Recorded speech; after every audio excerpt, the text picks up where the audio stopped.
নমস্কার বন্ধুরা, তোমরা কেমন আছো? আশা করি সকলেই ভালো আছো। তো আমিও ভালো আছি। তো আমি মনসা আজকে তোমাদের সামনে আরেকটু নতুন ব্লগ তোমাদের সামনে নিয়ে আসলাম। তো তোমরা দেখতে থাকো প্লিজ, ভিডিওটা না টেনে স্কিপ না করে একটু প্লিজ ভিডিওটা দেখতে থাকো। তো আজকে তোমাদের সামনে আমি কী ব্লগ নিয়ে আমি দেখতে থাকো। আজকে আমি এখন একটু স্নান করলাম, চান করে ভাবছি একটু ভিডিও বানাবো তোমাদের সামনে, তাই রেডি হচ্ছি।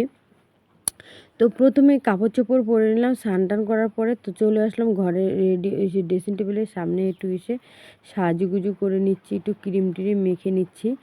তো ক্রিম ট্রিম মাখার পরে রেডি হয়ে গেলাম। এখন একটু ভাবছিলাম বাইরে যাব একটু, হাতে শুধু কানেরও নিয়ে নিচ্ছি, কানেরগুলো এখনও পরিনি, ভাবছি রাস্তায় গিয়ে পরবো একটু। তার মানে বাড়ির থেকে বের হচ্ছি একটু। দেখো এটা হচ্ছে আমাদের বাড়ি, এই বাড়ির গেট দিয়ে আর কি বের হলাম। তো এটা হচ্ছে বাড়ির ঢোকার আর কি রাস্তার গলি এটা। এই গলিটা দিয়ে আমাদের বাড়ি আসতে হয় একটু, কারণ রাস্তাটা আমার একটু সামনে আর কি।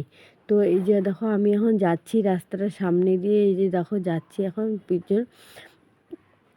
তো আমার হচ্ছে সারাদিন সকাল থেকে এত কাজ করার সময় পাচ্ছিলাম না, তাই একটু বিকালবেলা সেজন্য একটু চান দান করে আর কি বিকালবেলার জন্য ভাবছিলাম রেডি হলাম। তো রেডি হয়ে ওই যে পাশের বাড়িতে পিসির বাড়িতে গেলাম, পিসির বাড়ি থেকে এখন একটু বের হইলাম, পিসির বাড়িতে গিয়ে বের হয়ে এলাম। এইটাই হচ্ছে রাস্তা, এটা হচ্ছে আমাদের রাস্তা, সারাক্ষণ আমরা এই রাস্তাটার মধ্যেই থাকি। তো সামনেই দেখো, রাস্তার সামনেই আমাদের বাড়ি আসতে গেলেই প্রথমেই পড়বে কৃষ্ণ মন্দির। এখানে এখানে হচ্ছে নবদ্বীপের রাধাকৃষ্ণ এখানে মূর্তিটা আছে, খুব সুন্দর। যে যেটা মনস্কামনা পূর্ণ করে সেটাই হয়।